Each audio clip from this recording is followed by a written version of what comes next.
Do you know why most relationships fail? It's not because of a lack of love. It's because we were never taught how they actually work. We learned about romance from Disney movies, from romantic comedies where the grand gesture solves everything, and from our parents who, let's be honest, were probably just winging it too. We enter relationships expecting magic, fireworks, and a happily ever after that requires zero maintenance. But then, reality hits us like a brick wall. The fireworks fade, the chores pile up, and suddenly, we think we're doing something wrong. Here is the truth nobody wants to admit. Relationships aren't complicated because they are mysterious. They are complicated because we've been fed complete nonsense about them for decades. Today, we are going to strip away the fairy tales. By the time this audio ends, you will understand the mechanics of love better than people who have been married for 20 years. Let's start with a reality check. Think about what it's like to live with a roommate. You share a space, you split the bills, you negotiate who cleans the bathroom and who takes out the trash. You deal with their annoying habits, maybe they leave the cap off the toothpaste or play music too loud when you're trying to sleep. Some days you love hanging out, other days, you just want your own space.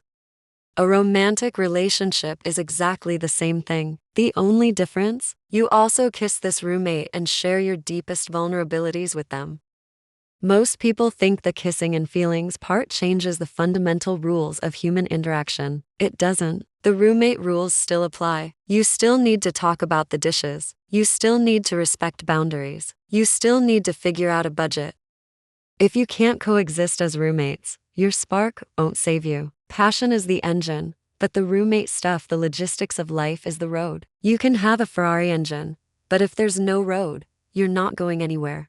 There is a lie that destroys more hearts than cheating ever will. That lie is, if they really loved me, they would just know what I need.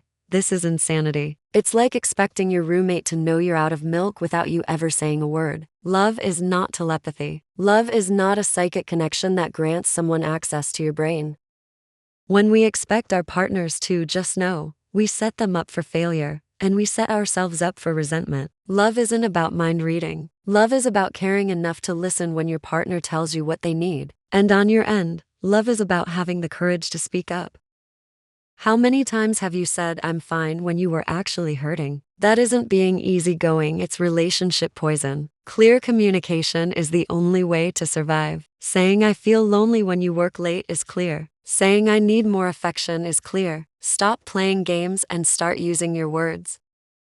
Just like a plant needs water, sunlight, and soil, every relationship needs 3 specific things to stay alive. 1. Clear communication. This means saying what you mean, even when it's uncomfortable. It means replacing hints with statements. 2. Realistic expectations. Your partner is a flawed human being. They are not your therapist, your personal chef, your maid, or your sole source of happiness. Expecting one person to be your everything is a burden no human can carry. 3. 2 complete people.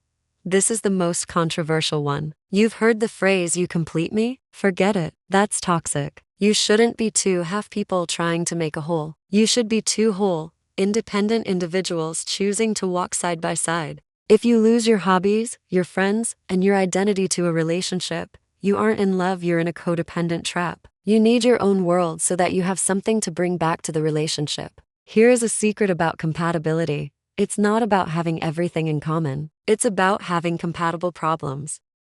Every person you date comes with a set of issues. The question isn't, is this person perfect? The question is, can I handle their specific brand of mess? Maybe their problem is that they are messy or bad at planning. Those are manageable. But if their problem is that they lie or shut down when things get hard, that might be incompatible with your soul. And let's talk about the spark. We are addicted to drama because we mistake it for passion. We think constant fighting and crying followed by intense makeup sessions is deep love. It's not. It's emotional instability. Healthy love is actually kind of boring. It feels stable. It feels supportive. It's peaceful. There's no questioning whether they love you every other day. If your relationship feels like a roller coaster, it's time to get off the ride and look for some solid ground. This is the most important rule of all. You cannot love someone into becoming the person you want them to be. People only change when they want to change. You are not a construction project manager. You cannot fix them. You cannot heal their childhood trauma for them. and you cannot save them from themselves. If you find yourself thinking, he'd be perfect if only he was more ambitious, or she'd be the one if she just stopped being so jealous, you aren't in love with that person. You are in love with a version of them that doesn't exist. You are in love with a ghost. Date people for who they are right now, in this moment. If you can't accept them exactly as they are today, walk away. It's fairer to them, and it's healthier for you. As we wrap this up, I want you to remember that not every relationship is meant to last forever, and that's okay. Sometimes two good people are just not good together. Ending a relationship that isn't working isn't a failure. It's an act of self-respect. Stop looking for a fairy tale. Stop looking for the one. Start looking for someone who is willing to put in the work. Great relationships aren't found. They are built, brick by brick, through every difficult conversation and every shared laugh. So, here are your new standards. Look for someone who complements you, not completes you. Stop expecting perfection and start expecting effort. Take responsibility for your own happiness. Relationships are simple in concept but challenging in execution. But once you stop expecting magic and start building something real, you'll find that reality is actually much more beautiful than any movie. Thank you for listening. Now, go out there and build something real.